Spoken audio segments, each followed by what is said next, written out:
আজকের ভিডিওতে আমরা ডিসকাস করব ম্যাড্রিগাল বা ক্র্যাবড এজ যে কবিতাটা আছে উইলিয়াম শেক্সপিয়ারের সেইটা সম্পর্কে।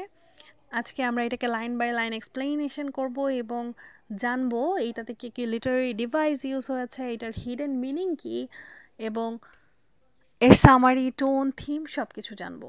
তো চলো শুরু করা যাক। যেহেতু উইলিয়াম শেক্সপিয়ার সম্পর্কে কম বেশি তোমরা সবাই জানো, তাই আলাদা করে তার সম্পর্কে বেশি কিছু ডিসকাস করলাম না। তাই শুরু করছি ডিরেক্ট কবিতাটা থেকে, ঠিক আছে? কবিতাটার প্রথম লাইন দেখো, crabbed age and youth can not live together. অর্থাৎ ক্র্যাবড মানে বিবর্ণ বা বিরক্তিকর, এজ বয়স, অর্থাৎ বৃদ্ধ বয়স বা বিবর্ণ বা বার্ধক্য, এবং ইউথ অর্থাৎ যৌবন ক্যান নট লিভ টুগেদার একসঙ্গে থাকতে পারে না। যৌবনের উদ্যম এবং বার্ধক্যের ধীরতা পরস্পরের বিরোধী, তাই না?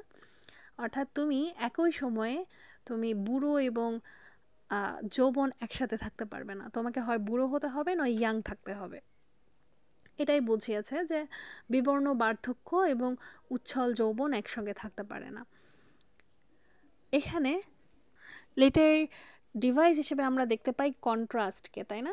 যেহেতু এখানে দুটো বিপরীত চিন্তা ভাবনাকে এক করেছে। তোমরা যদি লিটারি টার্ম সম্পর্কে ডিটেলস জানতে চাও, আমার একটা ভিডিও আছে লিটারি টার্ম সম্পর্কে, সেটা ডিসক্রিপশনে দেওয়া থাকবে, তোমরা চাইলে দেখে নিতে পারো। এই লাইনটা দ্বারা এখানে যৌবনের স্বাধীনতা এবং বার্ধক্যের সীমাবদ্ধতার মধ্যে সংঘর্ষ বোঝানো হয়েছে। এর পরের লাইন দেখো, youth is full of pleasance, age is full of care. যৌবন আনন্দে পূর্ণ, পার্থক্য দুশ্চিন্তায় পরিপূর্ণ। অর্থাৎ যখন তুমি ইয়াং থাকবে সেই দিনগুলো কেয়ার ফ্রি এবং সুখকর হবে, কিন্তু যখন বুড়ো হয়ে যাবে, বার্ধক্য থাকবে, তখন দায়িত্ব এবং উদ্বেগে ভরা থাকবে সময়গুলো। এখানে আমরা লিটারি টার্ম দেখতে পাই প্যারালেলিজম। এখানকার মিনিং হচ্ছে জীবনের বিভিন্ন পর্যায়ে অভিজ্ঞতার পার্থক্য তুলে ধরেছে এই লাইনটা। Youth like summer mourn, age like winter weather. যৌবন গ্রীষ্মের সকালের মতো, বার্ধক্য শীতের আবহাওয়ার মতো। অর্থাৎ যৌবনের উষ্ণতা এবং সম্ভাবনাকে গ্রীষ্মের সকালের সঙ্গে তুলনা করা হয়েছে, যেখানে বার্ধক্যকে ঠান্ডা এবং কঠোর শীতের সঙ্গে তুলনা করেছে। সামার মর্ন মানে হচ্ছে গ্রীষ্মের সকাল বা সামার মর্নিং এর শর্ট ফর্ম, আর উইন্টার ওয়েদার মানে হচ্ছে শীতের আবহাওয়া। তো এখানে মেটাফোর ইউজ করেছে, তোমরা বুঝতেই পেরেছো। এবং এই লাইনটার অর্থ হচ্ছে যৌবনে তাজা এবং উজ্জ্বল প্রকৃতি এবং বার্ধক্যে ধূসরতা। এর পরের লাইন দেখো, youth like summer brave, age like winter bare. এখানে ব্রেভ মানে সাহসী এবং বিয়ার মানে উন্মুক্ত বা নির্জন। এখানে আমরা সিমিলির ব্যবহার দেখতে পাই, অর্থাৎ যৌবন সাহসী গ্রীষ্মের মতো, বার্ধক্য নির্জন শীতের মতো। অর্থাৎ যৌবনের শক্তি সাহসিকতার সঙ্গে বার্ধক্যের দুর্বলতা এবং একাকিত্বের তুলনা করা হয়েছে। এর পরের লাইনটা দেখো, youth is full of sports, age's breath is short.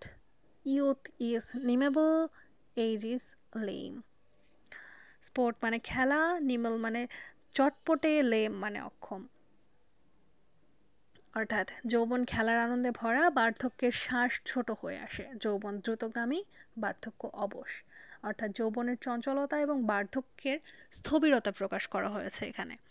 অর্থাৎ এখানে ওভারঅল বোঝানো হয়েছে সময়ের নিষ্ঠুর পরিবর্তন। Youth is hot and bold, age is weak and cold. Youth is wild and age is tame. Bold মানে সাহসী, ওয়াইল্ড মানে উচ্ছৃঙ্খল, টেম অর্থাৎ শান্ত। যৌবন উষ্ণ এবং সাহসী, বার্ধক্য দুর্বল এবং ঠান্ডা। যৌবন উচ্ছৃঙ্খল, বার্ধক্য শান্ত।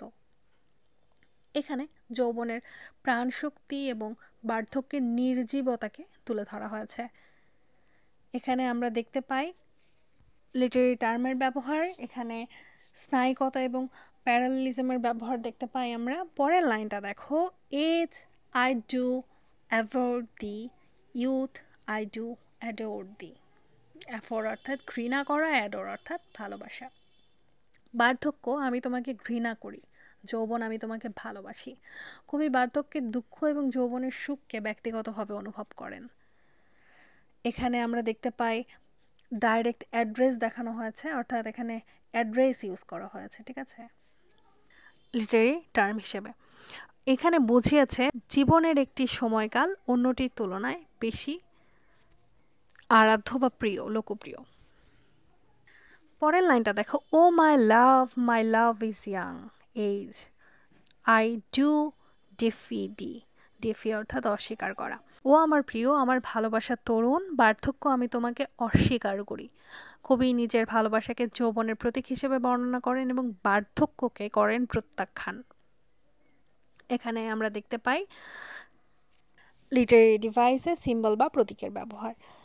এর পরের লাইনটা দেখো, ও সুইট শেফার্ড হি অর্থাৎ তাড়াতাড়ি করা, দি ফর মি থিংস দাও স্টেজ টু লং। ও প্রিয় মেষপালক, তাড়াতাড়ি করো কারণ আমি মনে করি তুমি খুব বেশি দেরি করছো।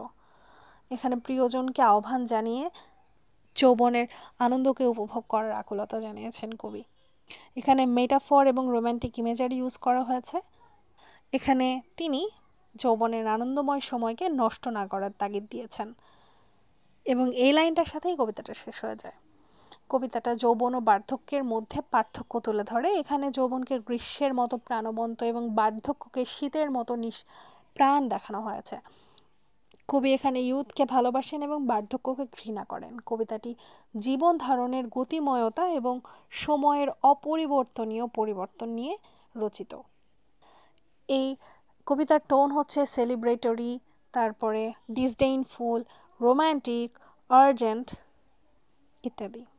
যখন কবি গ্লোরিফাই করেছেন ইয়ুথকে, ইয়ুথের এনার্জিকে হাইলাইট করেছেন, ফ্রিডম এবং এর চার্মকে, তখন এটা টোন ছিল সেলিব্রেটরি। এরপরে ডিসডেইনফুল টোন তখন ছিল যখন তিনি এইজ সম্পর্কে নেগেটিভ কথা বলছিলেন, filled with contempt and rejection as the poet adores and defies age। যখন তিনি বৃদ্ধ বয়স সম্পর্কে বিভিন্ন নেগেটিভ কথা ভাবছিলেন তখন সেটা ডিসডেইনফুল টোন বলা যায়। এরপরে রোমান্টিক টোন তখন যখন তিনি বলেছিলেন মাই লাভ সুইট শেফার্ড। এই লাইনটা এখানে রোমান্টিক এবং পার্সোনাল টাচ দিয়েছিল টোনের মধ্যে। এরপরে আর্জেন্স, এইটাও টোন বলা যায় কারণ ক্লোজিং লাইনে এখানে কবি তাড়া দিয়েছেন যে তাড়াতাড়ি করো বা দ্রুত এদিকে আসো। ইউথ অ্যান্ড লাভ সময়ের সাথে হারিয়ে যায়। আশা করছি এই কবিতাটার ডিটেলস তোমরা বুঝতে পেরেছো কি বোঝাতে চেয়েছেন কবি এখানে। বেশ সুন্দর একটা মিনিংফুল কবিতা। যদি কোথাও কোনো প্রবলেম থাকে বা না বোঝা থাকে অবশ্যই কমেন্টে জানাতে পারো। তোমাদের সাবজেক্টের বিভিন্ন টপিক নিয়ে ভিডিও দেওয়া আছে চ্যানেলে, তোমরা চাইলে সেগুলো দেখতে পারো। এতক্ষণ সাথে থাকার জন্য ধন্যবাদ।